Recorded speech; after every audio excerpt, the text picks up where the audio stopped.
Enrico Macias, de son vrai nom Gaston Grenacia, a finalement admis une douloureuse vérité qu'il avait gardée cachée pendant de nombreuses années. La profonde douleur de la perte de sa patrie, l'Algérie, où il est né et a grandi, ainsi que des pertes personnelles et financières qui l'ont poussé au désespoir à plus d'une occasion. Né le 11 décembre 1938 à Constantine, en Algérie, dans une famille juive séfarade, Macias a vécu une vie tumultueuse, des lumières vives d'une carrière musicale aux ombres sombres de la perte et des épreuves. Dans une interview émouvante sur RTL en janvier 2023, il a partagé qu'il pensait autrefois pouvoir surmonter toutes les difficultés avec des sourires et de la musique. Mais en réalité, la tristesse comme le décès de son beau-père, cher Raymond Leiris, la mort de sa femme, Suzy Leiris, et l'escroquerie financière de 30 millions d'euros lui ont laissé des cicatrices qui n'ont jamais guéri. Il a admis que même s'il chantait toujours la paix et l'espoir, il y avait des moments où il avait l'impression de chanter pour cacher sa douleur, surtout lorsqu'il se souvenait de l'Algérie, où il lui était interdit de retourner en raison de ses opinions politiques.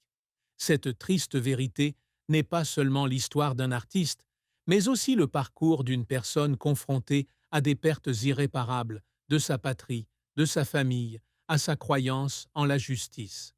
La plus grande tristesse dans la vie d'Enrico Macias fut la perte de l'Algérie, sa patrie qu'il fut contraint de quitter en 1961 dans le contexte de la guerre d'indépendance algérienne. Juif né à Constantine, il a grandi dans une communauté multiculturelle où la musique malouf, genre classique andalou, était le souffle de sa famille. Son père, Sylvain Grenacia, était violoniste dans l'orchestre de cher Raymond Leiris, qui était non seulement son beau-père, mais aussi son professeur de musique. En 1961, cher Raymond est assassiné par le Front de libération nationale algérien. Un événement qui laisse Macias et sa femme, Suzy Leiris, dans le désespoir. L'assassinat a non seulement emporté un être cher, mais a également détruit le sentiment de sécurité de la communauté juive de Constantine. Macias, alors âgé de 23 ans, a été contraint de quitter l'Algérie avec Suzy, emportant avec lui la douleur de la séparation. Il a dit un jour que sur le bateau qui l'emmenait en France, il avait écrit « Adieu mon pays », une chanson qui est devenue un symbole de la douleur des pieds noirs, ces Français d'origine algérienne. Chaque fois qu'il chantait cette chanson, il avait l'impression de s'arracher le cœur, de se souvenir des rues de Constantine, des performances avec Cheikh Raymond et de la maison qu'il avait laissée derrière lui, dont la clé n'était plus qu'un symbole. Cette tristesse s'est encore aggravée lorsqu'il lui a été interdit de retourner en Algérie en raison de son soutien à Israël et de son opposition à l'indépendance algérienne. Bien qu'il ait essayé de canaliser sa douleur en musique, comme sur son album Les Clés de 2016, où il chantait la découverte d'une clé de maison en Algérie, il a admis qu'aucune chanson ne pouvait apaiser le sentiment d'être dépossédé de sa patrie.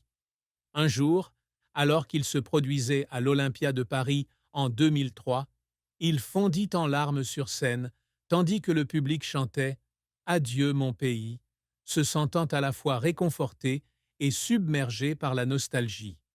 La carrière d'Enrico Macias est un voyage qui s'étend sur plus de 6 décennies, d'un jeune artiste se produisant dans les cafés parisiens à une icône de la musique mondiale, avec plus de 50 millions d'albums vendus et des prix prestigieux tels que la Légion d'honneur en 1985. Après son arrivée en France en 1961, il a commencé à interpréter des chansons malouf en français, mais s'est rendu compte que le public voulait quelque chose de nouveau. En 1962, il signe chez Pathé et sort Adieu mon pays, la chanson qui fait de lui une star au sein de la communauté algérienne exilée. Le succès continue de lui parvenir avec des chansons telles que Oh guitare, guitare, El Porompompero et Solenzara, qui combinent des influences nord-africaines avec le style de la chanson française. Il s'est produit dans des salles prestigieuses comme l'Olympia de Paris, le Royal Albert Hall et le Carnegie Hall, et est devenu un artiste apprécié en Israël, en Turquie et en Égypte, où il s'est produit devant 20 000 personnes au pied des pyramides en 1979 à l'invitation du président Anwar el-Sadat. L'album Mélisa de 1976 marque l'apogée de sa carrière avec la chanson Malheur à celui qui blesse un enfant, qui touche le cœur du public du monde entier. Il a également franchi des étapes importantes, comme être nommé chanteur de la paix par le secrétaire général des Nations Unies, Kurt Waldheim, en 1981 et ambassadeur pour la paix et la protection de l'enfance par Kofi Annan en 1997. Cependant, sa carrière n'a pas été sans revers. L'album Enrico de 1991 n'a pas rencontré le succès escompté, ce qui l'a obligé à arrêter temporairement d'enregistrer pour se concentrer sur son rôle dans la pièce Quelle nuit. Il a également été critiqué par certains publics arabes pour ses opinions politiques, ce qui lui a valu d'être interdit de se produire dans de nombreux pays du Moyen-Orient pendant de nombreuses années. Un jour, alors qu'il se préparait pour une représentation à l'Olympia en 1974, il fut menacé par un groupe de protestataires, ce qui le força à renforcer la sécurité et à se produire dans un état d'anxiété. Ses efforts pour surmonter les difficultés financières après la fraude de Landsbanki l'ont également ému. Il travaille sans relâche à l'âge de 84 ans, organisant la tournée « Encore un 2024 au Québec », malgré une santé défaillante. Un moment mémorable fut lorsqu'il enregistra « Un berger vient de tomber », après l'assassinat d'Anwar el-Sadaté, chantant avec toute la douleur et l'espoir, mais pleurant ensuite en studio parce qu'il se sentait impuissant face à la violence. La vie d'Enrico Macias a été traversée par de graves difficultés, allant de pertes personnelles à des crises financières et sanitaires. Le départ de Cheikh Raymond Leiris a non seulement marqué le début de son voyage vers l'exil, mais lui a également laissé une crainte persistante pour la sécurité de sa famille. Il a un jour confié qu'à chaque fois qu'il entendait des nouvelles de violence au Moyen-Orient, il se souvenait de ce jour fatidique, avec l'impression de revivre la douleur. Le décès de sa femme Suzy Leiris, le 23 décembre 2008, après des années de lutte contre une maladie cardiaque, a été un autre choc énorme.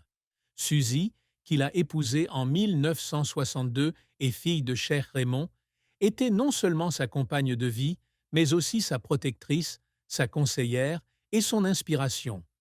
Il lui a dédié son album Suzy de 1993, mais à sa mort, il est tombé dans la dépression.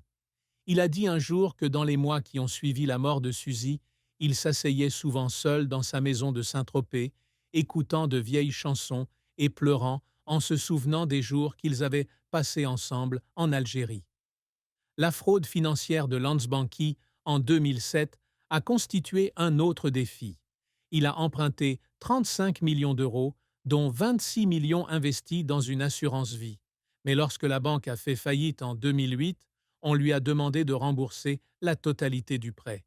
La bataille juridique a duré plus d'une décennie, avec des jugements défavorables en 2014, 2017 et 2019, lui coûtant près de 30 millions d'euros, dont la maison de Saint-Tropez qu'il a achetée après des années de travail. Il a qualifié l'incident de grande injustice, mais a souligné que les pertes matérielles n'étaient rien comparées aux pertes humaines. En 2020, il a connu une crise de santé lorsqu'il a contracté le Covid-19, suivi d'une chute qui a entraîné une fracture du fémur. Durant ces 2 mois de convalescence, il a souffert de dépression, a eu du mal à dormir et a senti qu'il perdait sa volonté de vivre. Il a un jour confié à un magazine belge qu'à cette époque, il voulait juste dormir pour oublier la douleur, mais la musique et le soutien de son fils Jean-Claude et de sa fille Josia l'ont ramené à la réalité. Ce qui rend Enrico Macias triste, et vraiment triste, c'est le sentiment d'impuissance face aux injustices et aux pertes qu'il ne peut changer. L'une de ses plus grandes tristesses fut de ne pas pouvoir retourner en Algérie, le pays qu'il considérait encore comme son foyer. Bien qu'il ait essayé de programmer une représentation en Algérie en 2000, Le voyage a été annulé pour des raisons de sécurité, le laissant avec le sentiment d'être rejeté une deuxième fois. Il a déclaré un jour qu'il ne blâmait pas le peuple algérien, mais qu'il était attristé par les barrières politiques qui le séparaient de sa patrie. Une autre tristesse est la perte de Suzy, dont il croyait qu'elle le protégeait toujours d'en haut. Lorsqu'il s'est remarié avec Natsuko, une japonaise, en 2023, il a souligné que son nouvel amour ne pouvait pas remplacer Suzy, et il était triste de ne pas pouvoir partager cette joie avec elle. L'escroquerie financière lui a également laissé une profonde douleur, non seulement à cause de la perte d'argent, mais aussi à cause du sentiment de trahison. Il a un jour confié qu'il avait travaillé près de 50 ans pour bâtir sa fortune, pour finalement la voir disparaître à cause du manque de transparence de la banque. Un jour, devant la maison de Saint-Tropez qu'il avait été contraint de vendre, il fondit en larmes en se souvenant de l'époque où lui et Suzy organisaient des fêtes pour leur famille et leurs amis. Cette tristesse devenait encore plus poignante lorsqu'il pensait à son fils Jean-Claude et à sa fille Josia, qui avaient dû assister aux luttes de leur père dans la vieillesse. Il a néanmoins trouvé du réconfort dans la musique et dans son rôle de pacificateur. Être reconnu comme ambassadeur des nations, ambassadeur des